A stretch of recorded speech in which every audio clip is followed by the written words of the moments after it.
Welcome to the Hall, ladies and gentlemen. That's our podcast we do for the El Paso Athletic Hall of Fame here in El Paso, Texas. We want to welcome all of you that are joining us, but more importantly, we want to honor our 8 individuals that are being inducted into the El Paso Athletic Hall of Fame for 2020.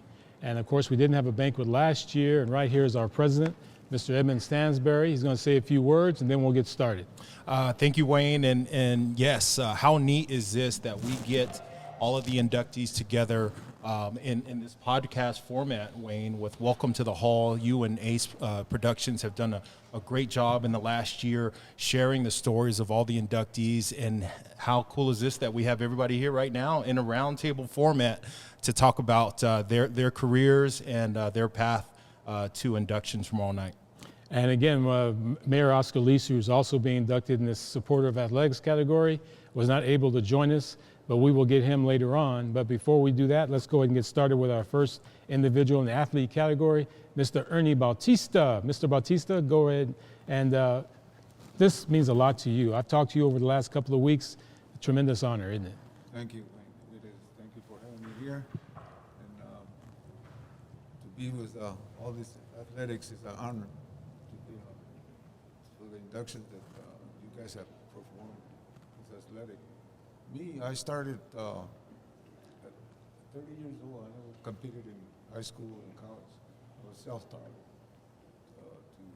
to run. I think where I found out, I used to live in Diablos, close to the Coliseum, and there was a lot of gang and a lot of bullies in there. They used to chase me around a lot. And then all that running I used to do, when I started running at 30 years old, I finally found a way I can run. So the one that started me running was my nephew, Ernie Bautista. He was my mentor. And he went to Burgess High School. He was a runner, cross-country runner. And he got all the honors while he was in high school. Then he attended, got a degree to go to San Luis, excuse me, my bad.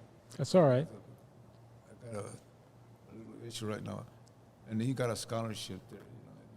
And, he made a All-American there, in the second division, and he qualified to run the Olympics for the marathon in New Jersey, and that's where I followed his steps as a mentor. I started running. And I started producing, I'm getting good at this, So I started with the 5Ks, and from there I jumped to the 6Ks. I just continued. Over 600 races throughout Yes. your career, Mr. Bautista. Is there one race that you think of that means the most to you that you've had throughout your career? Boston is Awesome. I was really impressed at the way that I ran, because I didn't know I was going to be that good. There's about 30,000, 35,000 people. It's crazy, these people.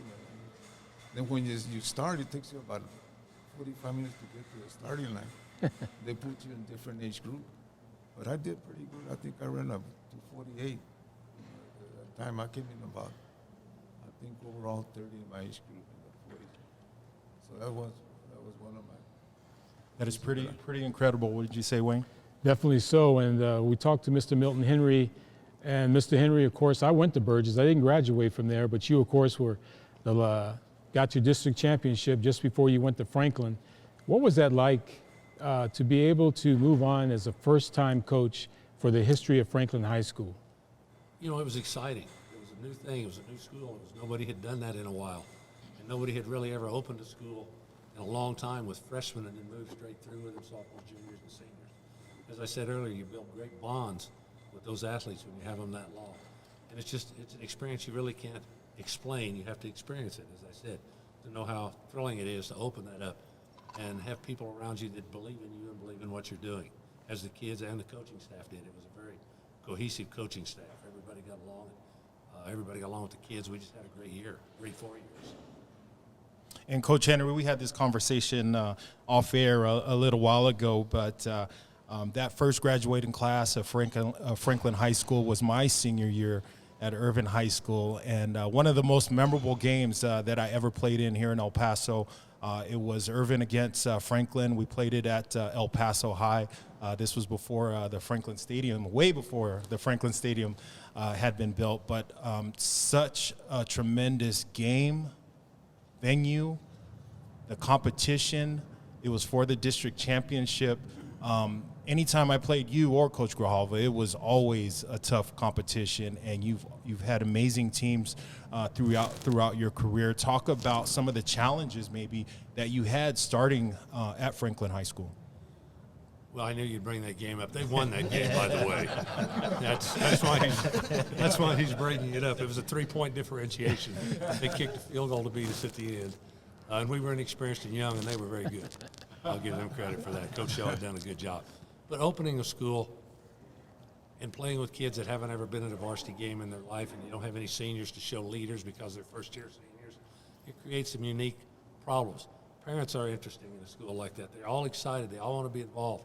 We had probably more parental support there than anywhere I ever coached because it was a new school and everybody wanted to be part of it. And it was sometimes hard to make sure that everybody had a share. And I think that was one of the hardest things to do.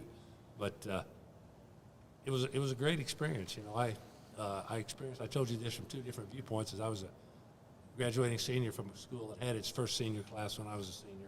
So I saw it as a student and how it was handled. And then I got to see it as a coach and how it was handled. And Coach Grijalva will tell you, we had some very unique experiences during the course of that year with our kids and our players. But they really did well. I was very pleased with that year. I thought we did better than was expected and better than anybody else expected because the year before we were 6-4, I believe. And everybody said, well, how are you going to play seniors now? How are you going to beat those people? You weren't that good. We played them with juniors. When you have seniors, it makes a big difference, and that was probably what allowed us to play as well as we did. Yeah, and you've put out some tremendous players, and one that I want to talk to you after we get our banquet done and Coach Grijalva is Greg German. Maybe one of the best offensive linemen to come out of El Paso, was part of that first Franklin class. But you know, we'll get to that, Coach. Okay. Tomorrow night is your night, so we're here to talk about that. And Coach Grijalva, of course, you were the defensive coordinator on those great teams for Mr. Henry, but also you were the head coach. And it's kind of cool because I remember we were talking with Mr. Henry right after you won that game in the Sun Bowl against Coronado, and you beat them to win the district overall, last game of the year. And then, of course, I got to interview Mr. Henry under the scoreboard at the Sun Bowl Stadium on the Time Warner Game of the Week. But you yourself put your own signature on the program as well. Well, you know, I tried to continue to build on what Coach Henry had established. You know, by the time I got the job, the foundation was there. It was already set. And I think one thing that's very important was the attitude and the mentality of the young men that we worked with was already established. And it was just a matter of continuing that tradition, I guess you could say, and continue to move up to another level, to a different level. Coach Grijalva, 2001, 2002, 2003, 2005, Coach of the Year here in El Paso. In 2005, you were also the Regional Coach of the Year. Give me one game that sticks out most to you throughout those years, throughout your career. Wow, there were some tough ones, but I think that the one that I remember the most, and Mr. Thorton was there at that game. It was the Time Warner game, and it was a game against Andres and Coach Sepkowitz and Jamal Ransom and a group of amazing athletes. And we had some pretty good athletes ourselves. You have Chris Morrow. You know, we had Travis Magnan, and it was a big buildup for that game. I remember. And that was something that when we were on the field, I guess it was surreal. We got down, I think, 14 points, maybe 21, but the kids never gave up. They continued to fight. We went into 2 overtimes. They scored in the second overtime to try and tie it. They were going to kick the point after. And our defensive end, Carlos Baron, blocked it. And then Chris Morrow was jolly on the spot to pick it up, run it back for the 2-point conversion. And I think that was the signature. That was, in my era, that was the signature win for Franklin. And that sort of catapulted us to try and get to a different level. Amazing. Rocky Coppinger, living athlete category. And of course, when you talk about Rocky, do you remember your very first home run? In high school or Ever. just ever? Ever. No, You don't remember it, huh? I don't remember it. Now, when you hit your home runs, did you walk? Did you jog? Or did you run? I ran. I obviously I wasn't fast enough, so I thought I was running. But yeah, I tried to teach my daughter. She hit a home run. In fact, me and Ed were talking about. She hit a home run and she booked it around the bases. That was what I was proud about, how fast she got around the bases. But yeah, I ran. And before Mr. Stansbury asks you a question, I know that right now, today in baseball, the major leaguer that's playing from Japan pitches and he bats. Unbelievable athlete. People don't realize that you, to me, were the very first one that did that. You were a legend on the mound and you were a legend at bat. A lot of people don't remember that I was a pretty good hitter. But of course, when you're a good pitcher, they're going to take pitching over hitting. I went to college, and I was an All-American as a hitter. I led the country in RBIs and home runs that year. I loved hitting. As a pitcher, if we're talking about the guy from the Angels, I mean, how nice is it to pitch and be able to hit a home run and win a game for yourself, But yeah, I loved hitting. It was really fun. Something that Rocky doesn't know, and I've been around Rocky for the last couple of years, but growing up as a snotty-nosed kid from the Northeast, I was in awe of these athletes that we had here in El Paso, and Rocky's a couple of years older than me, but I can remember watching him in high school and just being in awe of just the presence that he carried on the baseball field, and obviously to see him on the mound and to see him hit, to see him do both was pretty incredible. This nomination, Rocky being inducted into the Hall of Fame, is near and dear to me. I was the one that nominated him, and it was a conversation that Rocky and I had a few years ago. We were sitting out at a campfire, and I couldn't believe that he wasn't in the El Paso Athletic Hall of Fame. So I said, the next opportunity I get, I'm going to make that nomination, and here we are, a day away from the induction ceremony. So congrats, Rocky. Yeah, I appreciate it. I remember, we were sitting around a campfire, we were having a blast, and you asked me, and I remember, and I was kind of like, am I in it? Or, and I hadn't been, and then it kind of opened up some wounds, and I'm just thankful I'm here today to celebrate what a good group we have. Absolutely. And I can't wait to hear their stories tomorrow. And of course, Tom Shaburi, Joe fan, would like to say hello as well. He was at your house when you pitched your very first game in the major leagues with the Baltimore Orioles with your family. And it was special to him, and it's special tomorrow when he'll be here. Oh, yeah, he called me yesterday, in fact. Just the people that I've met on this journey, that's what's priceless. It's not so much playing the game you love, it's the people you meet. Definitely. Robert Hemphill, an official. Yes, I don't know if we should tell everybody to clap tomorrow night or boo. I'm just kidding. You had a tough job, though, being an official. Yes. Right there on the line as the umpire. That's people like Mr. Stansbury and even bigger than him. You got to be dodging and everything else, right? Oh, yes. I was out in the middle of the field as an umpire. My first game, I remember, was in Canyon-Teal, lower level game. And no one told me about the cup that you wear down below. And I got hit, and they carried me off the field.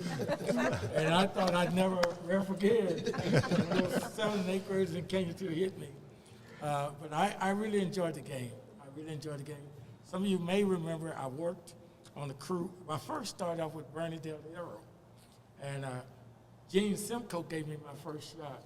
His umpire was out, and they needed an umpire. And I was like, oh, man, I'm with the best crew. I better do well. And it was like that movie, Angels in the Outfield. I was praying and hoping that everything goes right. And it did. And the next year I became a Division I official. Bernie Del Hierro picked me up. And then After Bernie went off to the college, then Gary Everson, everybody knew him as the Colonel. And I was with him for about 20 years. And we had a great time. And one of the things I learned from him is don't lie about your calls. If the coach said you missed a call, you missed it. And say, I won't do it again, sir, or ma'am, and what I need to do to improve. And that really helped me, talking with the coach of what I need to do. And also, we had female on our crew at one time with Jefferson, and that was interesting.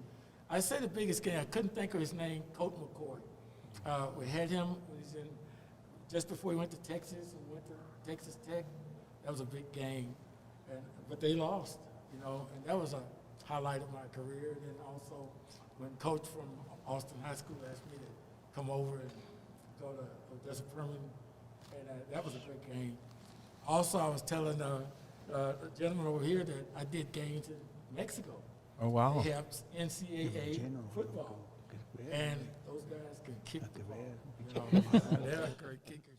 And I told them that the coach was impressed with me as an umpire, and they would call me, come back and do some playoff games. And I said, one game I didn't go to when they asked me to go down to Monterey, one of our officials flew a plane, a Cessna, one engine, and I was scared. Oh, wow. And I didn't want to go down to Monterey with one engine. And that's the only game that I didn't go to down in the interior, but I really enjoyed my time officiating. And as again, I said, I saw it as an extension to the classroom.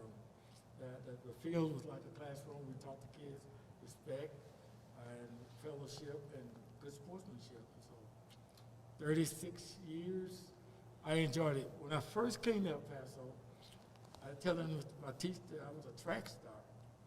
At least I thought I was. And I was his same size, and I went out to UTEP when they had what they call the all-comers track meet. Because I used to run with Cliff Branch. He was on the same team with me, and I got a trophy because of him. I went out to the UTEP, and UTEP is first-class track team, and Arizona State, and those BYU guys. And they said, on your mark, it said go, and I was still in the blocks, and they were 10 yards down. And then that's when I knew I needed to go to another sport. So I got into football. Monica Townsend, of course, what a career you've had. You're in the El Paso Golf Hall of Fame. How special is that? Also, even more so, is you graduated locally here at Bel Air High School, played with some great athletes, and now you look back and look at all those individual games that you played, and your dad up in heaven looking at you now. How special is that to be inducted in the El Paso Athletic Hall of Fame? It's really special. Like I say, my father's the one that introduced me to golf at the age of 12, and I used to go right around with him. After driving the cart at 12 years old, that was big time. And then so after I mastered that, I said, okay, I'm getting a little bored out here, so I would hit some golf shots, of course, with his clubs. And I didn't hit it very well, so I asked him to get me some clubs. I was 12, and so he did, and he was the only coach that I really had. I never really took lessons from any true professional, but my dad, like I said, was an avid golfer, so I believed everything that he said. You're going to hit a draw, so I've always pretty much hit a draw. And that's for non-golfers, right to left. But, so my dad, he instilled just the love of golf in me. And I know, he's not here, but I know in spirit he is, and he would be extremely proud of this honor that I have received. And Monica, earlier in our press conference, you talked about winning the city championship in 1986, 87, and 88. And then you talked about how challenging it was to have that time, that span in between before you won it again. Talk to us. Tell us what that was like for you, those years in between. Was it just a rebuild and trying to get the confidence back? Because golf is a game that I've fallen in love with. And I understand, as bad as I am, it's a beautiful game. And you have to respect that game. What was that like after winning that last championship in the late 80s and coming back and winning again just recently? Well, it was very special.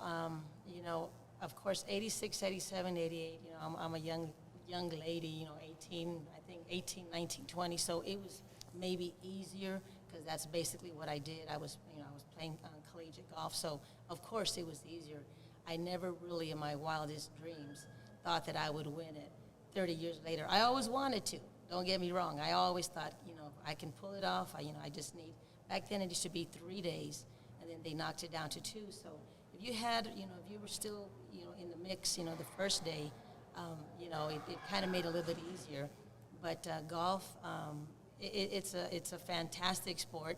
It's you can gain 3 shots in one hole, and you can lose 3 shots in one hole. We just saw that the other day, right, within the PGA. Right. But it's remarkable. I mean, I'm very. I guess I worked hard, and I don't know. I don't know if I truly hit the ball any better. Just like I tell you, golf. It's sometimes you'll play unbelievable, and the next day you'll go and it's like, have I ever played golf before? It's just that type of a sport, and everything is on you. Whatever you do, if you hit it well, it's you. If you hit it bad, it's you. It's not a team sport, so you can't really depend on anyone else. So everything that you do, it's you. So I was really not shocked. I guess I was shocked, to win it 30 years later in 2018, and then 2019. So that was another pretty crazy. I was actually like 3 shots back to start off the day, and so I actually lost 4 in the front 9. So I'm 7 shots. I'm figuring this is in 2019. There's 7 shots in 9 holes. Pretty tough to recover. Believe it or not, I came back 2 shots here, 1 shot here, 2 shots here. So I needed I think a 10-footer to make par on 18, just to go on a sudden death. And then I actually won on the first hole. She 3-putted and I 2-putted. Wow. So it was pretty remarkable. I really, really wanted to do the double, triple repeater, you know what I mean, Right. 30 years, but I didn't. We did have our city championship last year, kind of in October, even though with COVID, it was, it's just something that us ladies kind of put together because we didn't want to go a year without it. And a young lady from UTEP won. She actually entered the tournament the day before. Kind of wish she wouldn't have, but no, I didn't play that well anyway, even if she hadn't. But congrats to her. So I wasn't able to, but there's still time. There's still definitely time. Last question. It's a 2-parter. How many hole-in-ones and your favorite course to play here in El Paso? Okay, I have 3 hole-in-ones. Wow. It's kind of weird, my hole-in-ones. I had a hole-in-one about 16 years ago when I was playing on the Futures Tour, maybe even 20 years ago. I had like a 20-year span. And then during that city tournament in 2018 that I won, I had a hole-in-one on number 3 at Horizon. And about 2 months later, I had another hole-in-one on number 12 at Horizon, which is pretty weird because I had this 20-year span with no hole-in-ones, and then so I have 2 within 2 months. Awesome. Period. My favorite golf course, it kind of comes and goes. Right now, Horizon's really good, but I would say probably El Paso Country Club. Very nice. Thank you. And we go to a posthumous category, which always, every year that we do this for the El Paso Athletic Hall of Fame induction, is a tough category for us to have honored because of the fact that the individual is no longer with us. But to have his family here and his children here is even more special. And that's the individuals that we're going to interview now for Salvador, Gory, Guerrero. And Linda, you started off, and tell us about your dad real briefly, but and what he meant to you as you grew up.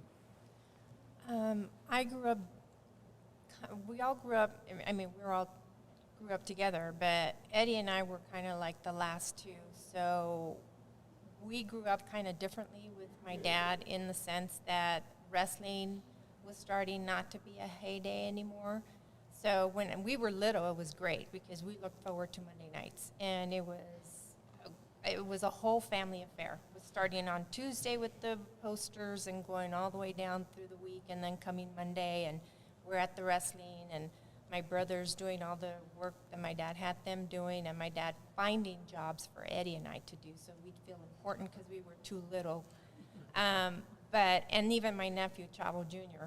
But so growing up with my dad, he became retired in a certain way, and he started working selling insurance, and then he opened up his own bail bonds, and the pride he had in that, and I just remember always backing my dad up, and he always backed me, all of us up in everything we did. And he started wrestling again and putting shows here and there, like I think it was every month on a Sunday, and it was at the Civic Center. And that's where Eddie and I came in, and it was my mom, my dad, Eddie, myself, and my husband, the 5 of us. We became doing the wrestling, and my dad would bring in the big names, and at that time, the big names were also my brothers, you know, Mondo, Chavo, Hector. So it was always great to have them come in because we'd have like a mini family reunion, but it was also, you know, business. But so for me, that's kind of how Eddie and I grew up. We had more of my dad at home than when they were younger because my dad toured and traveled, so he was gone a lot. I got a little bit of that when I was little, but as I got older, my dad was always home and always a constant. And like Mondo said, Rise and Shine was his thing, and then he'd start singing and he was monotone. Oh, what a beautiful morning, and he was very monotone, so we were all like up and at him because we didn't want to hear Dad keep singing. So, but those are my earliest memories. And your brother, of course, with us as well. And thank you for joining us. And even more so, you came from Florida, right? Yes, Brandon, Florida. All the way here to have your dad be honored. Yes, it's an honor just to be see my siblings too, you know, but to remember him and to remember what he'd done for us, and the camaraderie we had. When Linda was talking about those times that we were all at the El Paso Coliseum, and then to see the show that would be put on, because it was a joint effort with my dad being the promoter here in El Paso, and also with the Funks, which were the Amarillo office that would bring in the talent. But it was always a joint performance before that. But also back in 1961, 62, he had a run here in El Paso too, also, and he had wrestling at that time was on Tuesday nights, and I remember one of the biggest shows I was talking about it earlier, one of the big first times I ever saw the El Paso Coliseum got packed was the Mummies. The Mummy and the Mongol versus the Medics. And it got packed. And I mean, did El Paso want to see the Mummy and the Mongol fight the Medics? Yes, especially after seeing, you know. But it's a beautiful memory of my father. But I think that Mondo and I, because we were trained by him, Eddie was trained by him, Chavo was trained by him, and we have other people who were trained by him. Art Flores, and he lives in Florida now with me, and I see him recently. And then Hector Rincon, which you've already talked to him. And these are people that have been close to our family and have been the circumstance with even to circumstances of life. And this is what it's all about. It's about unity. It's about being together. And when the family's together, it wins together. And that's what I got from my dad. That he was he was a promoter, but you know what? We promoted with him, you know, and it was part of us. And I wouldn't trade it for the world. Your family truly is wrestling royalty. And just an observation that I had when your father was inducted, and we would put certain things out on social media and into the web, the digital web, universe, and the activity that your father received, your family received, that Guerrero name means so much to so many people here in El Paso. And I want to welcome you guys back here to El Paso. And it's such an honor to have you and your family, all of you here, to join us in the banquet tomorrow. And you know, the two producers here, we have Mondo Monster Medina and Ace Acosta, huge wrestling fans. In fact, Mondo Medina used to host a wrestling show here in El Paso for a number of years on KLAQ. This guy knows all about, they're excited for the banquet tomorrow to be able to sit at your second table, and I think it's going to be a nice, nice night. Now, to wrap it up, first, before we do that, this man right here is the president of the El Paso Athletic Hall of Fame, and this has been a tough year. Obviously, everybody knows that it's been tough for your family, tough for your loved ones, but to get everybody together as one, to be able to vote, to be able to get all of it done, to be able to coordinate all this, and we have another banquet on August 25th to honor the class of 2021. This is the man. And sometime either today or tomorrow, take a moment and just say thank you, because he did it. He made it happen. And I mean, the digital universe, we talk about it all the time, but that's what saved this Hall of Fame for this year, because that was the only way we could do it. We couldn't do it in person. So his energy, his vision, it came true. And all of us are sitting here together, and it's going to be a beautiful night tomorrow.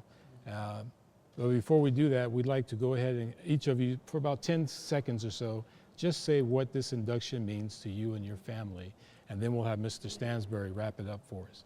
First of all, you, Mr. Bautista. Well, this means a lot to me, because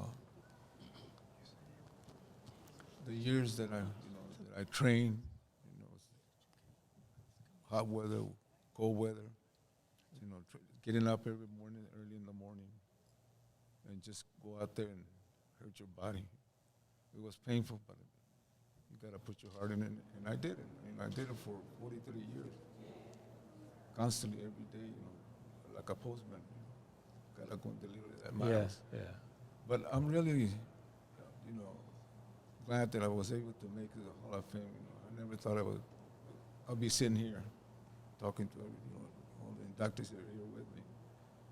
And Stanbury's done a lot of work putting this all together, and I appreciate what he's doing to El Paso and all the athletics that we have here. What I really want to know is to get this to join the Hall of Fame, so you can get. We got a lot of athletics here in El Paso, boxers, football players, golfers. They need to get in. The only way they can get in if you join and be a member, so your vote can count. Yes, sir. That's the only way you're going to get them nominated. Thank you, Mr. I learned that. Oh, I yeah. experienced this 4 times. Yeah. Thank you I again. really appreciate that. Congratulations. And I'm very honored to be here. Mr.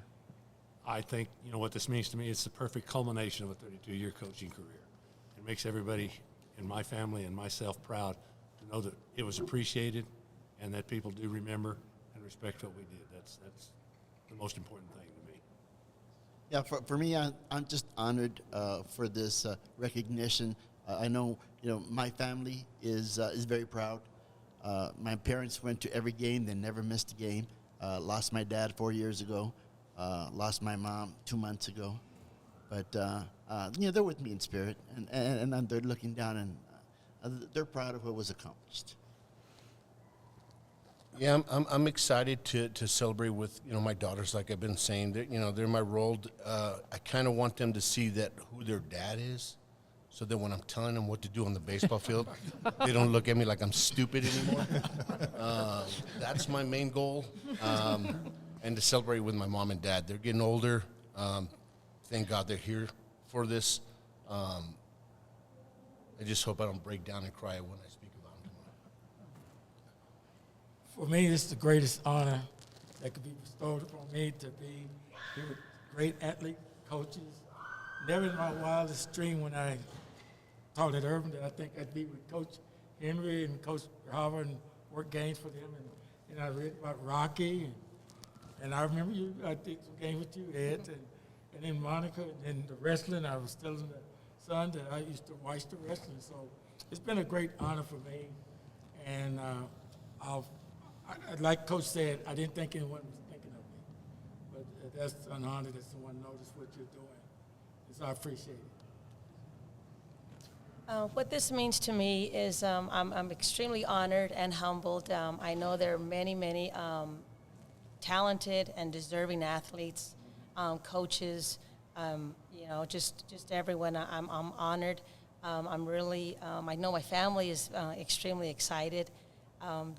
they're like, well, you're going to do this again now. But anyway, my mom and my siblings, they're extremely excited, and so are my two sons. They're like, oh gosh, Mom, not again, we have to go to this thing. I'm like, golly, guys, this is all right. But I am extremely humbled, and just to be among all of us, and also not just us here, but the ones that have already been inducted as well.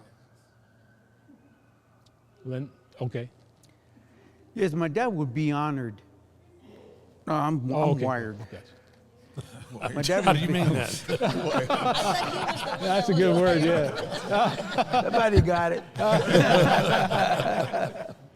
Anyway, he would be honored to be included in this elite group of representing each sport and each coach that we have here. He would be honored to be included into being recognized here for El Paso. He loved El Paso. Here's where he's buried, and he left a lot of things here. I'm sure you'd be honored. Thank you. And you know, we also want to thank the individuals that are in the audience as well, past presidents, both of them. First of all, Mr. Manny Ontiveros, he took care of all our plaques for this year's banquet, and he has been the one that has researched in the archives of all the many applications or resumes over the years. And Mr. Ontiveros is a true treasure for the El Paso Athletic Hall of Fame, and an individual that is so cool and calm all the time. But I tell you what, he makes it happen. So Mr. Manny Ontiveros, let's give him a round of applause and thank you. We'd like to thank Mr. Ruben Ramirez. Ruben Ramirez is our photographer. He worked for over 40 years with the El Paso Times, a local newspaper, and the El Paso Herald Post. But even more so, Mr. Ramirez, whenever you saw him come in the door, you knew you had a big event. And we got a big event because Ruben's here. And Ruben is just truly a special guy to know. And he does the best pictures you'd ever want to have. He's a photographer to the stars. That's Mr. Ruben Ramirez right there, past president. I told you about Mondo Monster Medina right here. Mondo, of course, had his wrestling show. He still does high school sports locally. And Mr. Medina is truly a guy that you would want to know and say thank you to as well for all his energy and hard work. Mr. Mondo Monster Medina. And this guy's, you call him Ace, because if you get Ace, you got the best. And Ace is the one behind the podcast that we do each and every Friday. And Ace is just a guy that is just so energetic. He's just so caring. And he's a good friend of Aaron Jones, the NFL running back. He's good friends with their family. Unfortunately, they lost their dad. But Ace is just one guy that you always want to have around you because you know that everything's going to be cool. So Ace Acosta, thank you very much. And the young lady that you see over there in the black, she is our banquet coordinator for the event. She's a longtime student activities director in El Paso at a local high school at Del Valle, but even more so, she still stays involved. But when you walk in that room tomorrow and you know that you're being inducted in the El Paso Athletic Hall of Fame, and you look to your left and you look to your right and you see how beautiful that hall looks, and it's because of that young lady right there, because she put her heart and soul in to make it happen. And ladies and gentlemen, there is no other place that you could be other than maybe Disneyland or the world, you know what I'm saying? But she makes it really special. And you're going to have a beautiful night tomorrow. So ladies and gentlemen, Cindy Spitz right here. Good. So as I told you, this is our president, Mr. Edmund Stansbury. I'll leave it with him to wrap up the show. But again, I thank all of you so much. Thank your families. And please, tomorrow night will be the most special day that you will have. And we will give you a tape of the event later on. KVIA TV is streaming it live on their website. So please tell family and friends that aren't able to be here to be able to go ahead and look at it. But after the event, they're going to give us a copy, which we will give each of you a copy. And Mr. Ramirez as well, with his great photography, will be giving us photos of the night that we will also be able to get to you as well. So again, ladies and gentlemen, President of the El Paso Athletic Hall of Fame, Mr. Edmund Stansbury. He does this to me every time. How am I supposed to follow up with that? You know, I know, Wayne, thank you. And Wayne already went through everybody that has had such a big part in making this happen. Our executive committee, Ruben, Manny, Cindy, Chris, our treasurer, Scott Stein, who couldn't be here, who's my vice president. you guys know firsthand, it's been rough. You guys have been sitting in limbo for a year and a half, and the day has finally come. We've had several meetings over the last 15 months with talks of maybe doing a virtual banquet, and I wasn't going to have any of that. When I was inducted in 2015, when I stood at that podium, when I addressed the audience and looked my parents in the eyes, my coaches, and Rocky, you're going to cry. I'm going to tell you, you're going to cry, and it happens. I wanted to give you guys, each of you, that moment on the podium in front of the audience, and it's taken a little while, but we're here. We made it. Congratulations to each and every one of you. It's been such a pleasure learning about your history, your path into the Hall of Fame. You're well respected in this community, very deserving, and just congratulations on behalf of the El Paso Athletic Hall of Fame. Congratulations and welcome to the Hall.